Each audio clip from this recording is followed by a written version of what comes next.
Good evening, everybody, and welcome to our webinar tonight. Tonight is our 91st webinar. So we hope that you've had a good time while we've been away, having our break, recharging our batteries. So tonight, you may have seen our publicity, and it may have looked very vague, but that is because we want to give you a kind of whistle-stop tour of not all the things you can do in social work, but some of the things you can do in social work and some of the things that are a little bit more unusual. So if you're just joining us for the first time, welcome. If you've been to 90 webinars before this, then brilliant. We're really glad that you've come back. So the idea is tonight, we've got all of our guests. They'll give us a little kind of taster of what they do in social work, their kind of journey so far. And then you've got the chance to ask questions all the way through. So as Kelly said, this is our 91st webinar.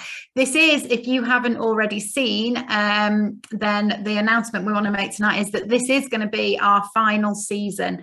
We have decided that we will end the webinars on 100 webinars. So this is something that we started off during lockdown. You can see there a screenshot of a tweet that I put out at the start of UK lockdown saying, does anybody want to help me put together a couple of webinars? We thought there would be 2 or 3, and we're still going 2.5 years later. It shows really Chris was a student when the webinar started, and Chris has just started a training to be a practice educator. That's how long our webinars have been going on, and we felt like we need to think about endings and where we can end. So we are going to end on 100 webinars. This will be our final season. We've loved journeying with you. We've met so many of you. We feel like we've got a real webinar community now. But that's not to say the end has happened. We've got fabulous content starting tonight. It's going to be a brilliant webinar tonight. There's such a lot going on, so I need to speak really quickly. But before we start the webinar, I have got to just congratulate the team. Social Worker of the Year Awards. I think yesterday it was announced that we have made it through to the finals event, and in 4 different categories, which I don't think has ever happened before. So congratulations to the team. It's amazing. But what's really exciting is that we will actually meet for the first time at the event on the 4th of November, which is we'll just have 1 webinar left to do. So the timing of it seems perfect, really. But tonight, anyway, those of you who've been with us all the way along will know that journey and a bit about our journey. So we wanted to share that with you, that great news. But a lot of you are here for the first time. So you want to know about what are we going to talk about tonight? Well, actually, in our webinars, and you can watch them all back on YouTube, and I'm sure the team are probably putting the YouTube link into the chat now. So you can watch all but a couple. There's a couple that we don't put on YouTube for various reasons, but most of our webinars you can watch back. And we've done webinars on lots of different areas, but when we realized we're going to be ending these, and yet there are so many different areas of social work, we wanted to demonstrate really where a social work career can take you.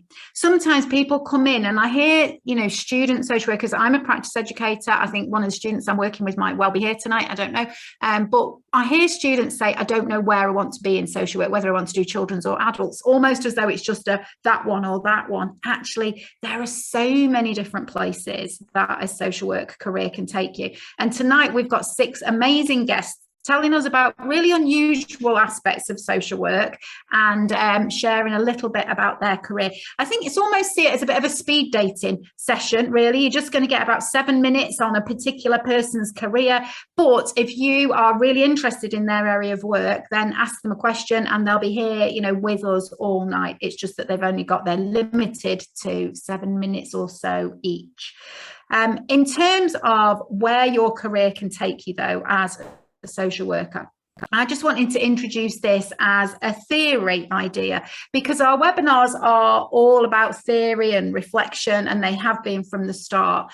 And I love thinking about and talking about social work theory. And there's a theory which isn't taken from social work at all. It actually comes from the world of computers and information technology. Don't ask me much. I know nothing about that kind of thing. But horizontal and vertical development is really a theory from IT about what do you choose to specialize in. Apparently in computers, you either do the software or the hardware, you don't do both. And that's about which way in which you develop. Do you develop horizontally or vertically? Lord Laming brought this idea into social work in his report after the death of Victoria Climbié, talking about social workers needing to develop more horizontally. That actually really significantly changed the way that social workers are trained, particularly in England. So I wanted to just introduce this idea and this concept of what it means to develop both horizontally and vertically during your career, because this is the theory behind it, if you like, and behind some of what you're going to hear tonight. So when I bring in the standards to this, these are England standards, but the theory behind it would apply across not just the UK, but the whole world. So the idea of horizontal and vertical development. Our vertical development is our development as social workers.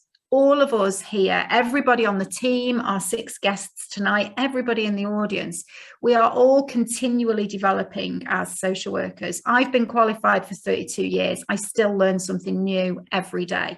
I learned something new from a student I was in supervision with this morning. You learn new things every day.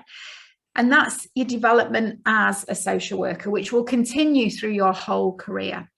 But actually, social work is very generic. Your initial training is actually very wide, it's very generic. And at some point in your career, if the PCF is the England standards, so if you work in England, that generic development, that vertical development is what you see in the professional capabilities framework, which takes you through from entry to social work up to a higher level. So I think it ends at strategic social worker or something like that, like really high up, 9 levels as well as 9 domains. So you can continue to develop through your whole career as a social worker. But at some point, once you qualify, you go into some sort of specialist area, and that is your area of horizontal development. That means that, I don't know, if you work in older adult services, then you will have a really good understanding of things like what mental capacity means, what a capacity decision is. You'll understand maybe aspects around dementia and grief and loss, and there'll be particular things that you will know about because you work in adult services with older people. If you work in transplant services, there'll be a different specialism. If you work in prisons, there'll be a different specialism. And these are all areas that we're going to explore tonight. That's your specialist area. In England, that's the detail of what you need to know is what's outlined in the knowledge and skills statements. There's lots of different knowledge and skills statements. There's a children's one, there's an adults one, there's an adults leadership one, there's a children's leadership one. There's lots of different statements about what we should know. Your vertical development is your development as a social worker. Your horizontal development is the specific place you work as a social worker, your specialism. And at different points, you need to work on different types of development. So you might be doing a lot of work on your vertical development or on your horizontal development at different points of your career. When you're qualifying, it's all about your social work training. In England, we then register and we have to meet regulatory standards. And then we have, after qualifying, we have the post-qualifying standards. So we've got a whole, that's why in social work, there are so many different standards. Students often say to me, why are there so many different standards? It's because we work in so many different places and social work is so varied. So if you've got a placement that's in an unusual setting, don't say, I'm not doing social work, because you're doing social work wherever you are. And that's the key thing that we wanted to come through tonight. So actually, although we're looking at where careers in social work take you, our first guest is only really just starting her career in social work because she is a student social worker, as many of you who've joined us tonight are. So I'm going to hand over straight away to someone who's going to tell us all about working in an unusual setting as a social worker, but currently is a social work apprentice. So Nicola, do you want to put your mic on and start telling us a little bit about your role? Yeah, so I'm Nicola. I'm Nicola Aulton. I work as a social care practitioner. I've worked as a social care practitioner, social care assessor for over 15 years. And recently started a degree apprenticeship. I've been on, we've got the next slide, Siobhan, sorry.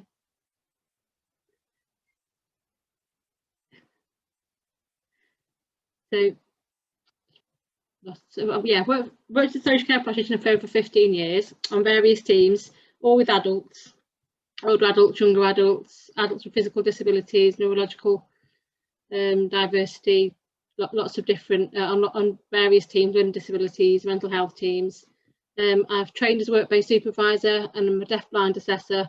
I did all those as an unqualified worker, and then obviously the next step then was to do the degree, and Staffordshire County Council offered the degree course through an apprenticeship. So we're doing a BA Honours and apprenticeship, and I'm currently at the endpoint assessment level. So I should be finished in November, should become a qualified social worker by January, hopefully, fingers crossed. So I was lucky enough to do a placement on a 3 care team. So I had the opportunity to work with with teenagers 14 to 18, looked after children in care. So I enjoyed that, but it wasn't something that I wanted to pursue as a career. I realised I liked working with adults, and I've been on my current team in my substantive post for 3.5 years, and it's absolutely flown by. So yeah, so what do we do on the prisons and approved premises team? So we cover 8 prisons across Staffordshire. So Staffordshire's the county with the largest amount of prisons. So some counties don't have prisons, but Staffordshire's got 8 and 2 approved premises. So approved premises you might know is a bail hostel. So yeah, we go into the institutions and would carry out assessments under the Care Act, under the Mental Capacity Act if necessary, and work with individuals to identify the care needs and ensure that they're met. And obviously that's different to in the community, because you don't have informal carers. You don't have, all the prisoners should have access to the same health and social care services as everybody in the community. Obviously they don't have access to direct payments or informal carers, so to be a bit creative sometimes about how those needs are going to be met, and that involves working with multiple agencies within the prison and in the community to not only often manage and meet people's care and support needs, but to manage the risks as well whilst doing that. We would look to support people on their release from prison. We would look to put care packages in if people need them within the prison estate. So we have people with dementia, with anything in the community that you can suffer with. Obviously people in prisons do too. And sometimes when you're talking to people, that comes as a surprise to them. They're like, oh yeah, of course that's the case. But the prison population is ageing. Obviously we have lots of older men in particular in the prisons, and lots of people that have had real trauma and tough lives that have impacted on their physical health and whatnot. So yeah, real diverse group of people, and you almost forget when you're in a prison that you're actually assessing someone in a prison. It just becomes your norm. I remember the first day and they said you'll be having your key training, and I said excuse me, because I thought we'd be escorted through, but no, we have keys, we have our belt. So in 4 or 5 different establishments we're responsible for taking ourselves in, drawing keys, and again making sure the gates are locked. I've had the nightmares about have I locked the gate, did I lock the gate, am I going to get fired, all those things.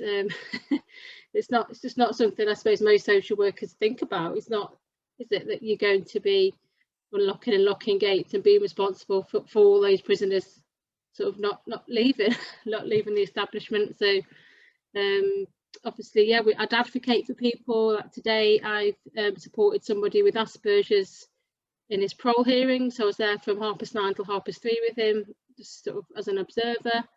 So that was really interesting. So I'd already done a Care Act assessment with him, but he was going to another authority, so my role with him really now is to support him, communicate, and help make sure he understands what's being said to him.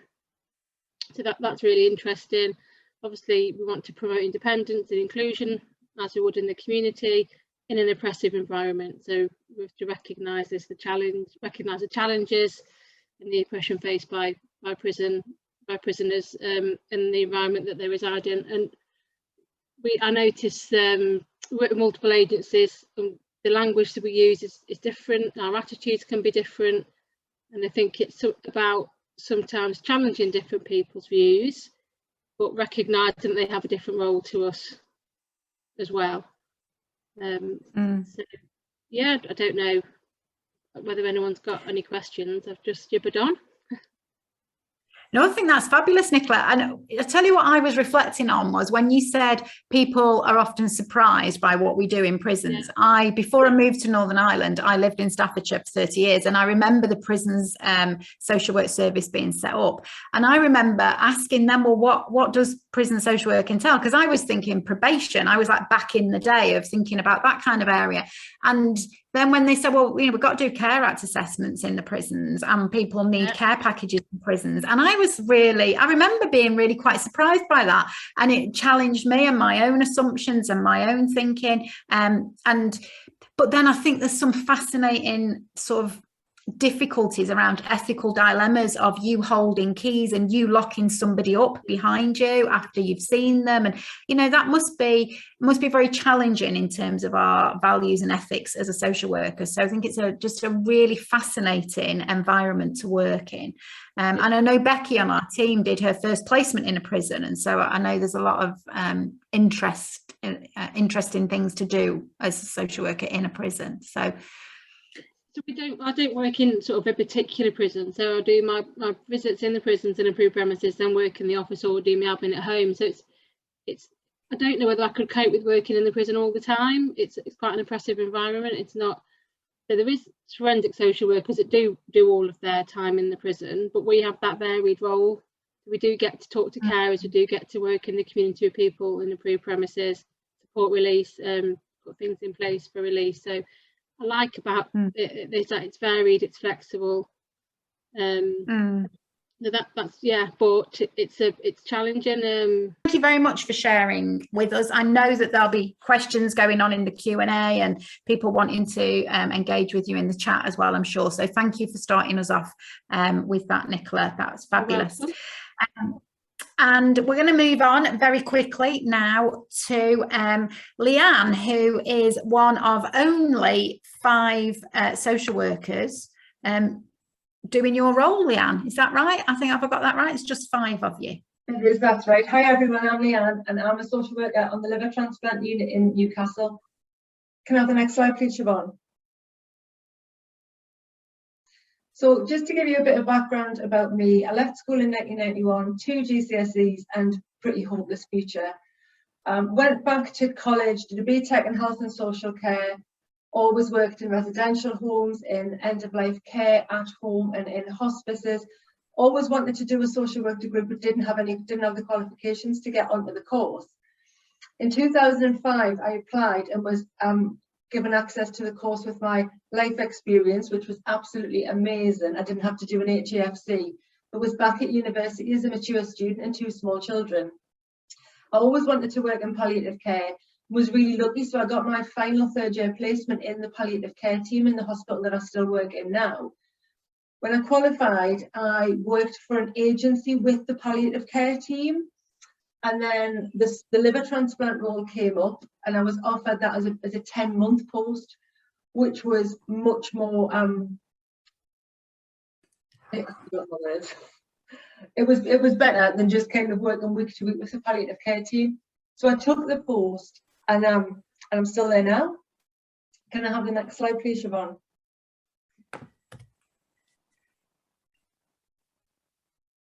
So I'm the only non-medical person in a very medical team, and it's a huge team. Anaesthetists, consultants, surgeons, nurses, dietitians.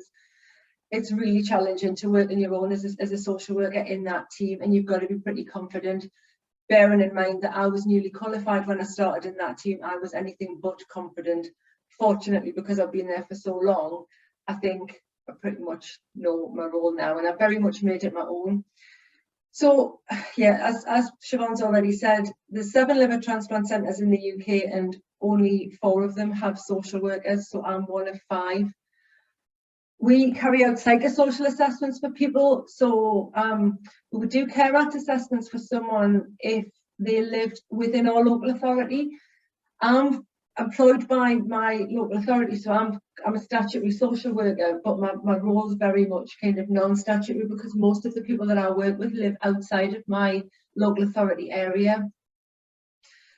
We support people from point of assessment for transplant right through to them having their transplant and getting well again, and we support with pretty much everything non-medical.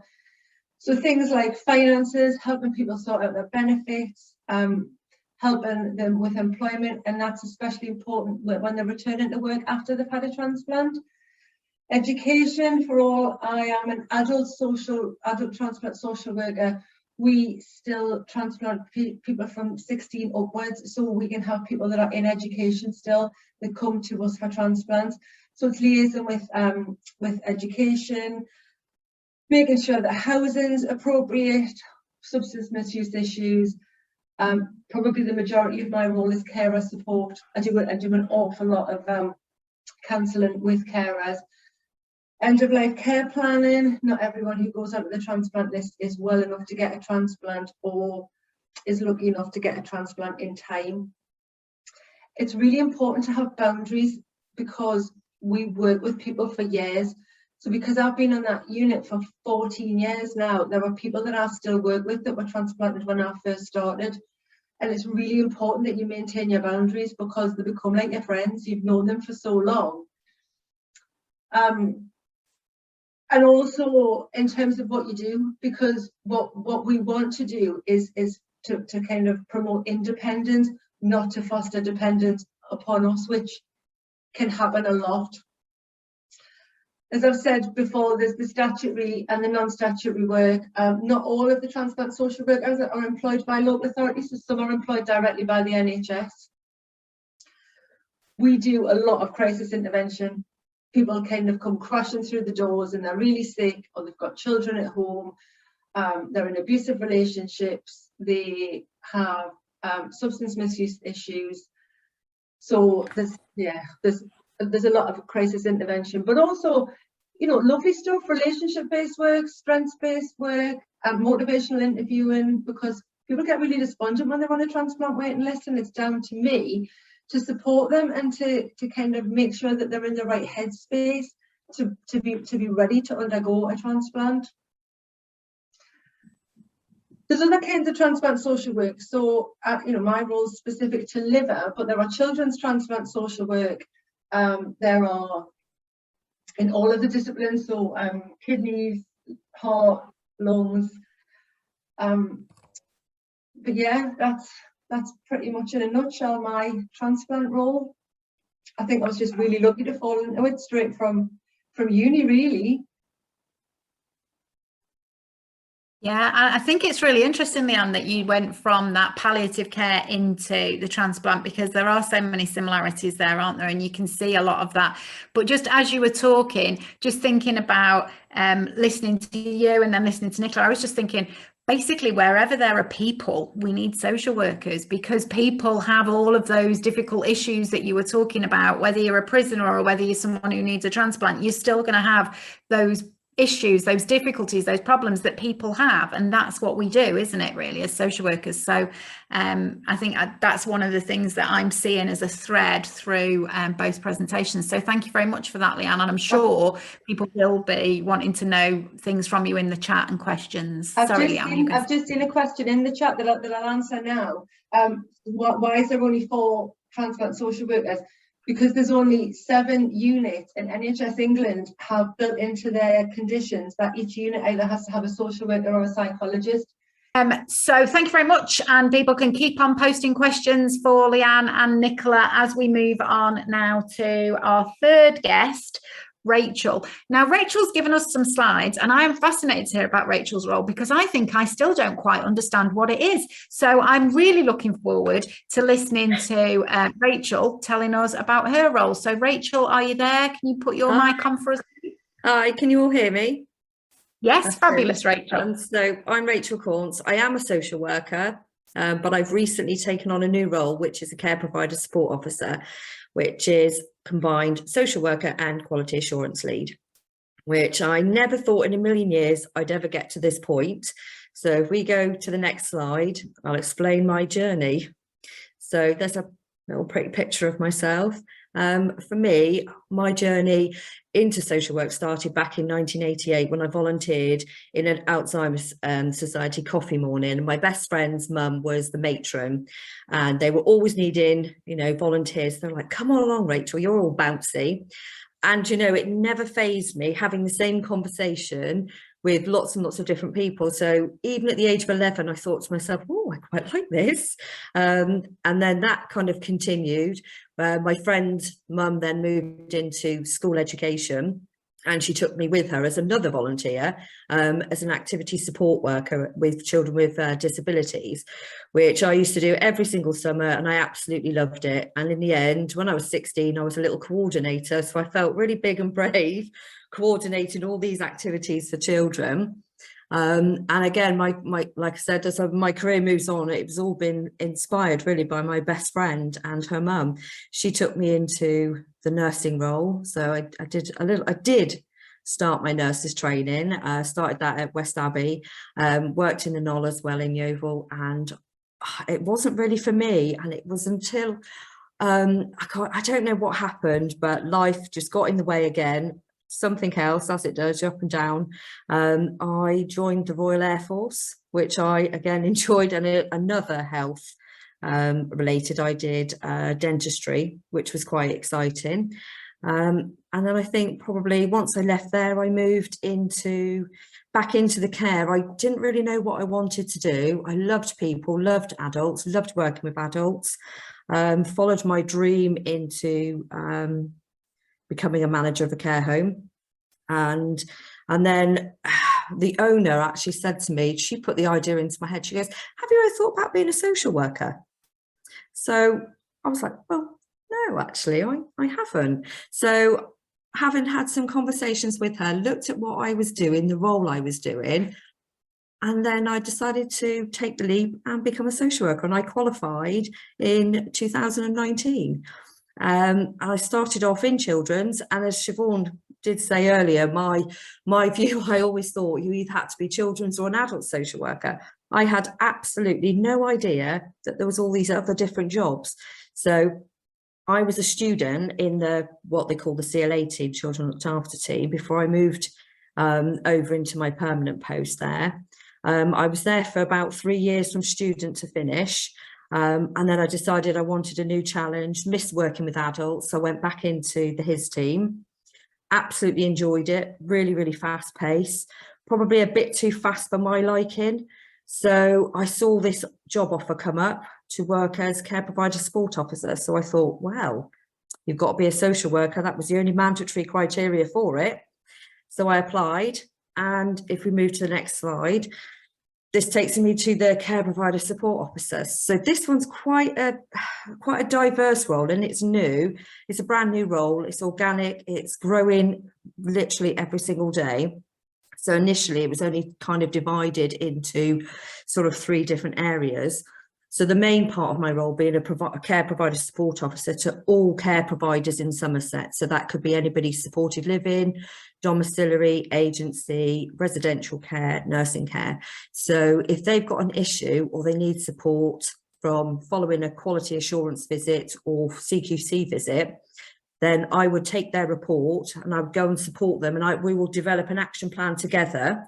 And then we will work through the action plan with them, and they will sort of set the person responsible and the time frame, and then I'll kind of keep checking on with them. But I will take my skills with them to develop person-centred care plans, how to do an MCA, how to write a best interest, how to record robust conversations around capacity.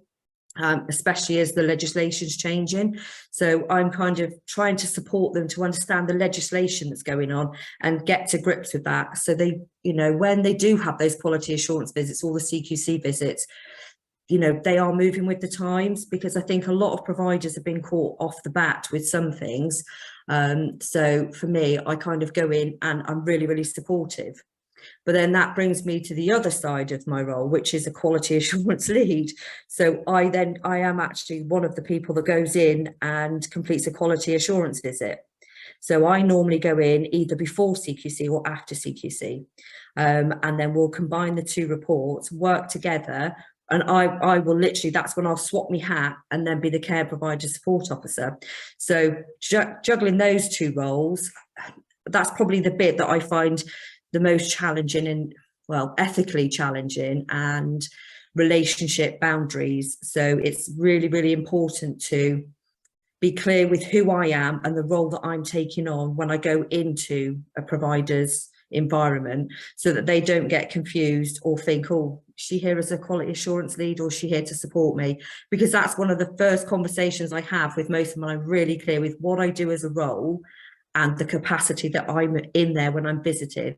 So we have quite a good banter, and it's nice to build those relationships with people and get them to understand, actually, I'm not your enemy. I'm here to support you. I want you to improve your service. I want you to get from requires improvement or inadequate up to a good or even outstanding. You know, so that's the exciting part for me when we work through the action plans. But again, it's quite scary for the providers when they get me rocking on up. And also my badge does say social worker.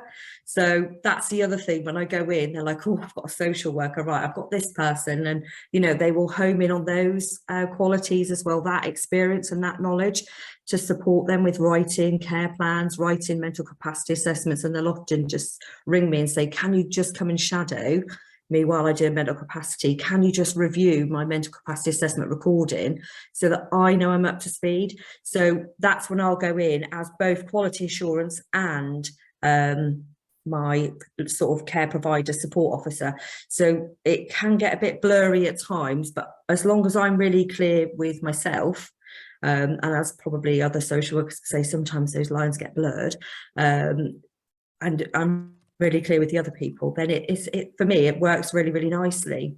And I guess as we work through my slide, I do other things as well. So I do like quarterly assessments, which also forms part of the quality assurance lead. So we'll send out KPIs, we'll ask questions, around training. There'll be specific things that we want to know. They've got policies in place. So if they haven't, I can go out and support with them to write new policies and procedures under my hat of care provider support officer. So there's just lots and lots of things. So I probably speak to about 500 providers. So trying to keep on top of them is quite tricky, and also remembering what conversations I've had with other people can be a little bit tricky. And I suppose for me, on a final note, really, which I do think is a really important part of the role, is I'm a gap identifier. So I will go into providers and I will identify where the gaps are, whether that be staffing, whether it be training, whether it be recording, care planning. There's just so much that I kind of do, and trying to put it all into one slide in 7 minutes. Hopefully I've managed to give everybody a really good understanding of the different hats that I wear under that one hat. But central to all of it, I am still a social worker, and never thought working in the quality assurance team would there be an offer for a social worker. And I am the only one in a team of about 60 that is the social worker. So I get the team coming to me as well for questions and guidance. So yeah, that's pretty much as I probably want to say right now. If anybody's got questions, I think things are popping up, but I haven't seen them quick enough. Yeah. There are questions in the Q&A for you, Rachel, if you want to head towards there and answer those, but that'd be fabulous. So that you can type your answers to the questions in there. But thank you so much. I feel like I understand your role a lot more now. So it was really helpful. So thank you very much. And there's so much in the chat about comments about your role. So thank you very much for sharing that with us. That was great. So we've heard about quite a few people employed in social work services with very different roles. And that's what we wanted to show you tonight. We wanted to show you that social work is a huge career. It's not about, do I want to do children's or adults and I've got to make a decision. Your career can take you in so many different directions.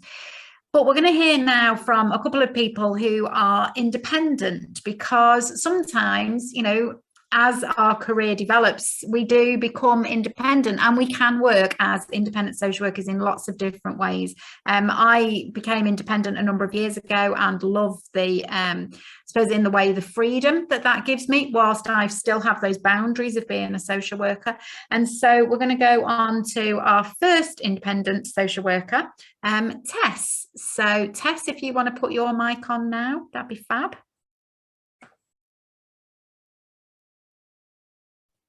Sorry about the unmuting.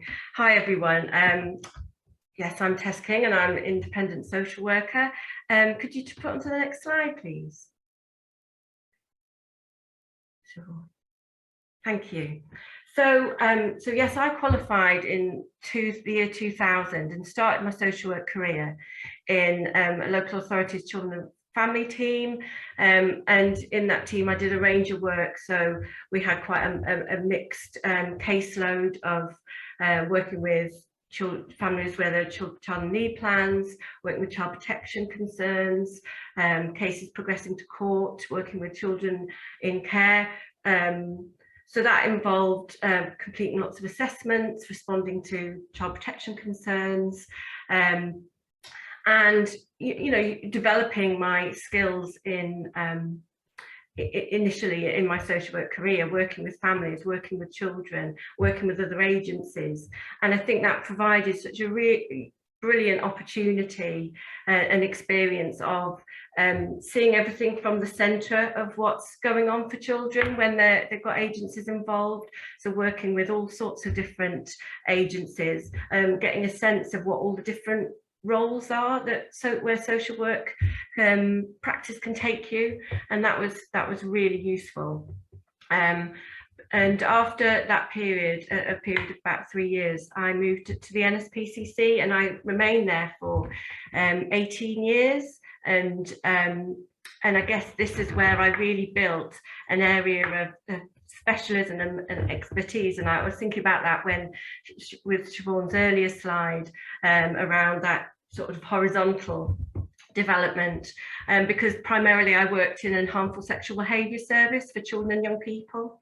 And we worked, I'm based in Newcastle in the northeast, just down the road from the hospital where Lianne works, and we worked with local authorities across the northeast who would refer to our service when concerns around harmful sexual behaviour emerged within children aged between around 6 up to 18.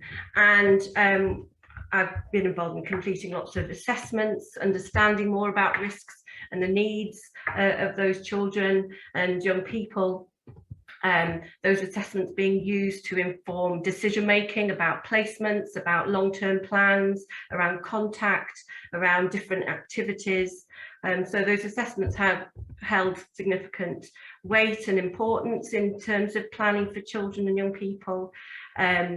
Also informing what interventions might be helpful. So I've been involved in delivering quite lengthy, well, both short-term and longer-term interventions with young people to address the concerns around their behaviour, but also support them in thinking about their own experiences and thinking about the future and building on their strengths, working with other agencies to increase their awareness and understanding of the behaviour, understanding about risks and developing safety plans to manage those risks and provide support to those young people, and very crucially supporting parents and carers as well.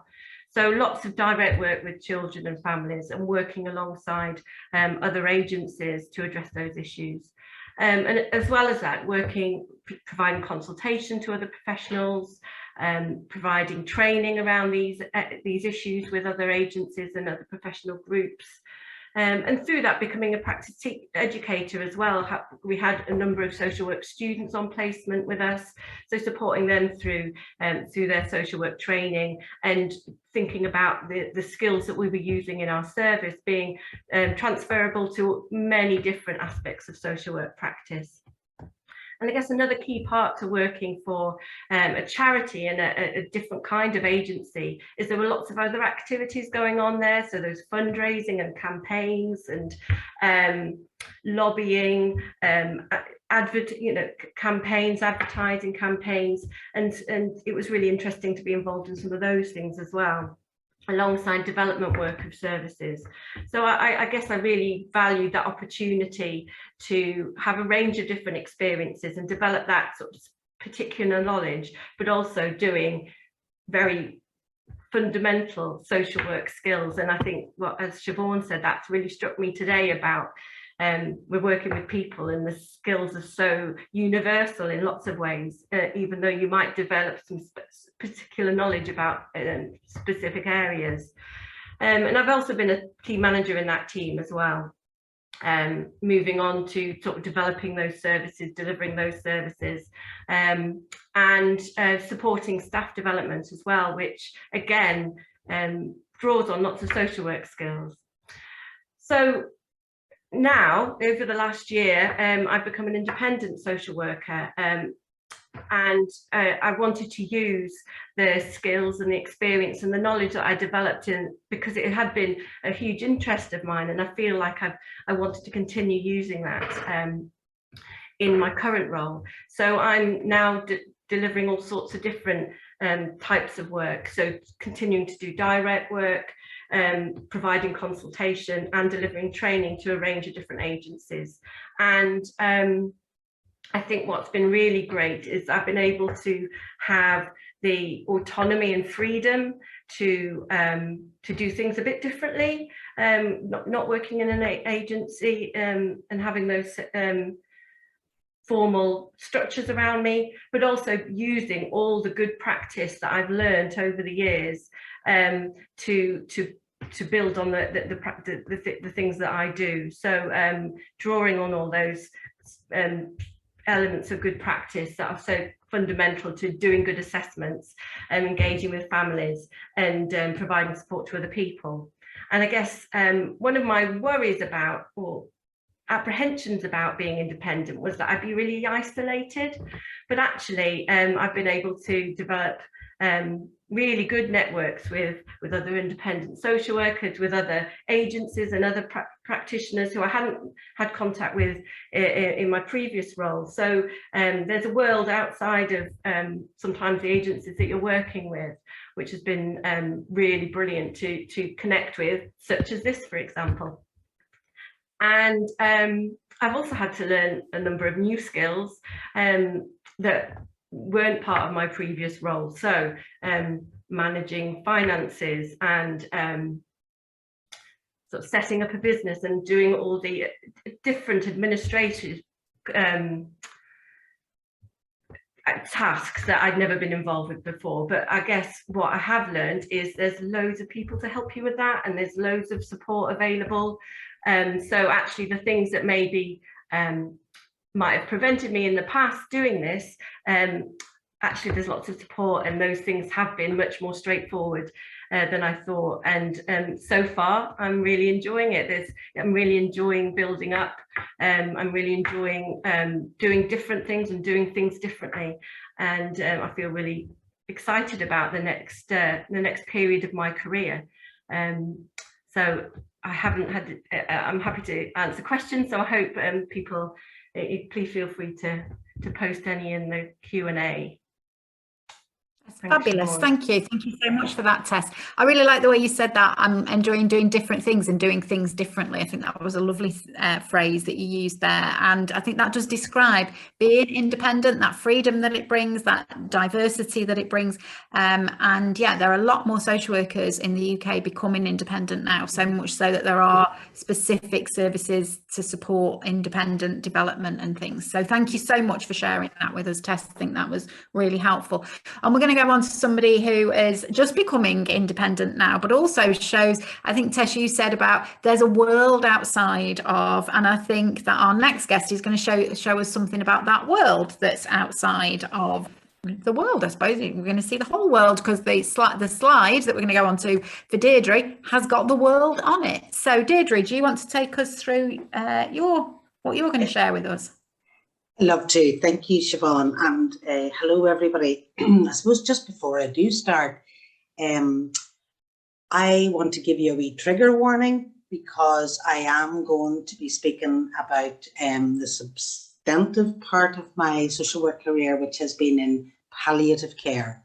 So while I won't be getting into a lot of detail about that, you know, we're all mortal. Some of us may currently be caring for someone who's ill, worrying about someone who's ill, maybe ill, not feeling so good ourselves. So it's just to alert you to the fact that I will be touching on palliative care, and really ask you to be mindful of yourselves. Just for these next few minutes, well, be mindful of yourselves anyway, particularly in the next few minutes while I am talking about my social work journey.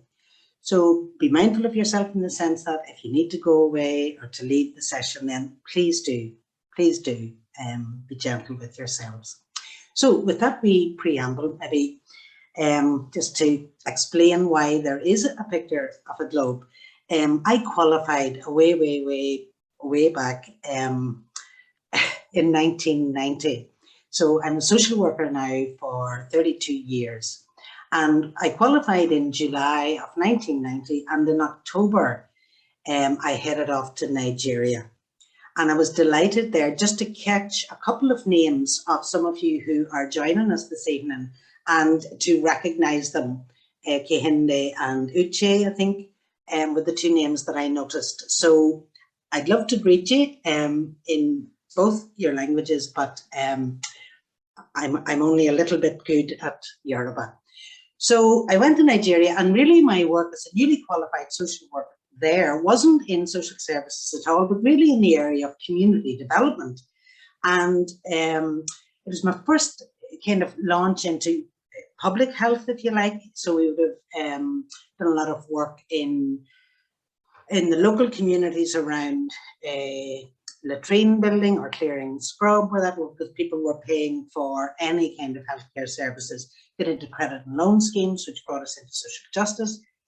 And the work really then that I moved into was a leadership and development work that was based on the writings of a Brazilian educator and philosopher called Paulo Freire. And some of you may have come across Paulo Freire's work. Siobhan's smiling, so you're obviously old enough to have heard from Siobhan. Absolutely fabulous. And for 8 years while I worked there in Nigeria, that was the work I was doing, teaching and training and working with local communities right across Nigeria. That brought me into Cameroon, to Benin Republic, which are neighbouring Nigeria there geographically, and also to Zambia and to Kenya. So what a fabulous start to a social work career, because I was full of the joys of spring, full of whatever theory and knowledge that I had learned there, and full-hearted in heading off to really make a difference, I thought. Came back then after 8 years and went to Donegal, where I worked in family support, using group work skills as much as I could. I kept looking out for opportunities to practice group work because I found it a very effective way to work with people. From there, then I moved into down to the north of Ireland, into Newry, and worked in a leadership role then in a very big child and family centre. I only stayed there a couple of years because also in Newry was a hospice.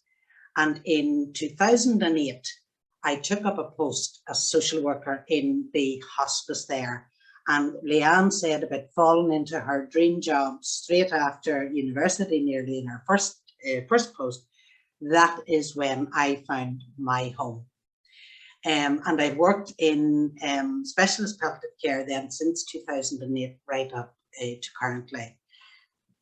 Eventually, last year, I was actually seconded to the Department of Health here to help develop a policy on advanced care planning. And then when my secondment finished, I felt it was time for me to go independently. So that's one of the arrows around the globe. The other arrow that I wanted to speak to you a wee bit about was the journey inward that my social work career has brought me on, or at least, I suppose if I'm more honest, maybe at times has invited me into. Because the longer I worked in palliative care, and palliative, maybe for some of you who don't know, palliative comes from a Latin root, and it means to soothe, to ease, or to give balm. So palliative care is a particular type of service to people whose condition, their illness, isn't curable. So it's about a fullness of life for as long as we live. So palliative, to ease and to soothe. So that was my role. And very often, I think Lianne again mentioned, about psychosocial support. So that would have been about, you know, some of those existential questions, but, you know, what was the purpose of my life? Why has this happened to me? How do I face my own mortality? So if I felt that as a social worker, if I am with you in that situation as you grapple with those kind of essential core issues, I owe it to you to consider those very same issues for myself. So the journey for me, particularly from 2008, has been a journey inward, where I feel I had the opportunity, or certainly the invitation, to begin to look at my personal core values, to look at social work values, and to say, in the face of this, what does it mean to treat someone with respect? What does that look like in this situation? To dignity, to be without judgment, as I say, and to sit humbly in front of another person or with another person as they flick through the life that was theirs. What a privileged place to work. Highly recommended. But I'm just noticing the time, Siobhan, and the still David has arrived. So I'm going to finish there just with that quotation from T.S. Eliot, because for me, you know, irrespective of my trucking around the globe and the journey across my career, we shall not cease from exploration. And at the end of all our exploring will be to arrive where we started and to recognize the place for the first time. Thank you for your attention. Thank you, Deirdre. That was really lovely. Actually, I found myself being quite moved by all of that. So, and I think a lot of people in the chat as well, sharing things with you. So thank you very much for joining us tonight. And as you said, Deirdre, David's arrived. David stepped in at the last minute because a couple of people couldn't come, and we were a bit panicked because I think David arrived after we opened up the webinar, or very shortly. But so we've not had a practice run or anything with David, but here you go, David. David is our final guest.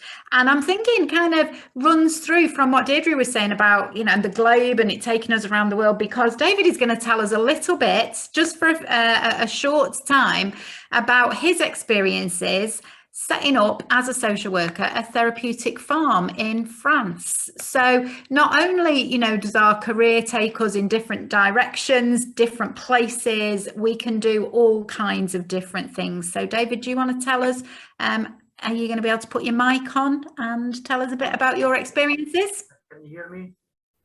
Yes, can hear you, David. Thank you. Okay, hello everyone. Yeah, my name is David Anderson. I suppose my social work journey started in 1984 when I was placed in care, and I spent 5 years in care. I was placed in my own flat at 16, became homeless, spent a little time in prison as well. And I say that not to shock, surprise, or look for sympathy, but more for two reasons. One is in terms of your kind of vertical learning. You know, your learning starts very early, and the impact that you can have as workers, especially for social work students. There were 2 or 3 people who I met during those years that had a huge impact on me, and their values and their learning that gave me stick with me, and I try and embody that in my kind of way of being every day. So I then things took a turn, and I started working in a homeless hostel, and I kind of like gravitated towards the young people there, because I just felt that they had so much in front of them that I could hopefully support them with. And then I moved on to work with a charity who were new in Scotland and who were working with what people call the hard to reach group. Nobody's ever hard to reach, actually. You just got to go to where they are and speak the language that they speak, and you'll find that most people are usually willing and able to accept support. I then I realised quite quickly, and this also goes in terms of the developmental learning. I was working with a lot of people with a lot of issues, and I didn't know a lot about these issues. So I done lots of short courses, you know, these 2-3 day courses to learn about, for example, sexualized behaviour, addiction in parents, suicide prevention. I mean, the list goes on. I done around 40 or 50 courses within a few years, but I also realised that there was a power imbalance between social work and social care workers. So if I went to advocate for a young person, it seemed my voice and their voice that I was trying to represent was less important than what the social worker was saying in their report to the people who would decide for this young person in their life. So anyway, I went and done a master's in social work. So I'm a qualified social worker. And again, I learned so much during that experience. I've done that for about 6 years. And I learned most of it from the young people that I worked with.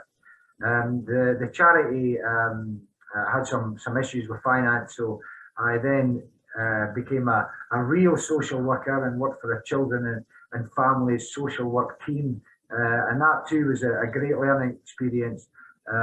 Unfortunately, the government changed around 12 years ago, and that had a huge impact. And you have to think about politics because everything that we do in our social work life is political, and a lot of the kind of laws and the kind of ways of working that we have to deal with come from political decisions.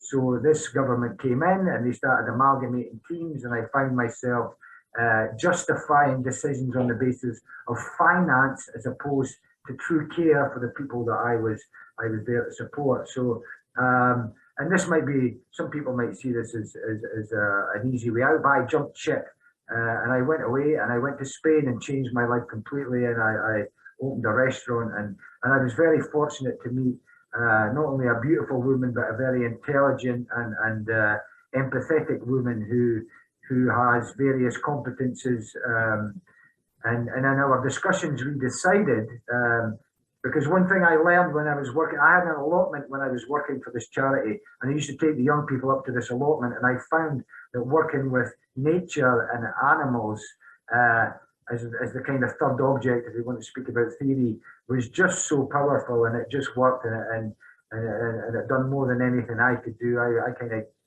was just the guide for that. So we hit on the idea of trying to kind of join our respective competences and do something where we could use animals and natures to help people. I was lucky enough to find some work. We moved to France because she's French. I was lucky enough to find some work teaching English to social work students in a university in France, and a lot of my work was around, love, respect, and David Grimmel will know all about this from our Who Cares work for people growing up in care. And I was very keen for them to know that the social work profession does not limit you, because very often we are limited in terms of the work we can do by the system that controls us in some way. So we hit on this idea that we can kind of do work that was complementary to social work, but out with that kind of the confines of that system. So we decided to open a therapeutic farm, and we were lucky enough to get some land.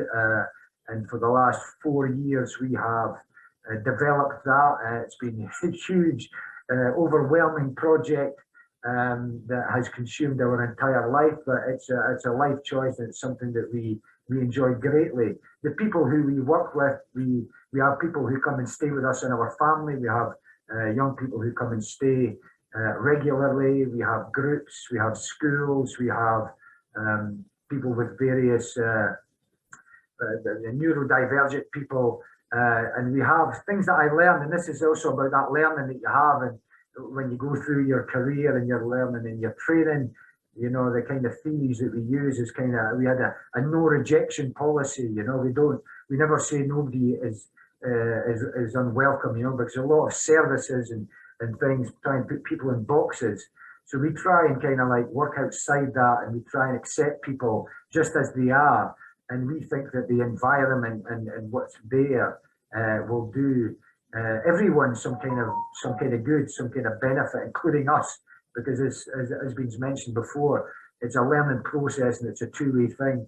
We also kind of use social pedagogic practice, the head, heart and hands kind of approach, relational practice, but we continue to develop ourselves. So, for example, my wife, who is a specialised teacher who's worked with young people with neurodivergent issues, has also went on to do animal mediation, and I myself have embarked on that journey as well, because I want to make sure that I'm doing the best job that I can.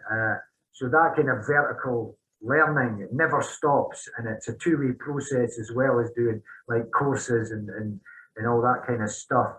But I suppose the thing that I'd like to say to you as people who are maybe on that journey is what you learn, and that kind of qualification that you will get.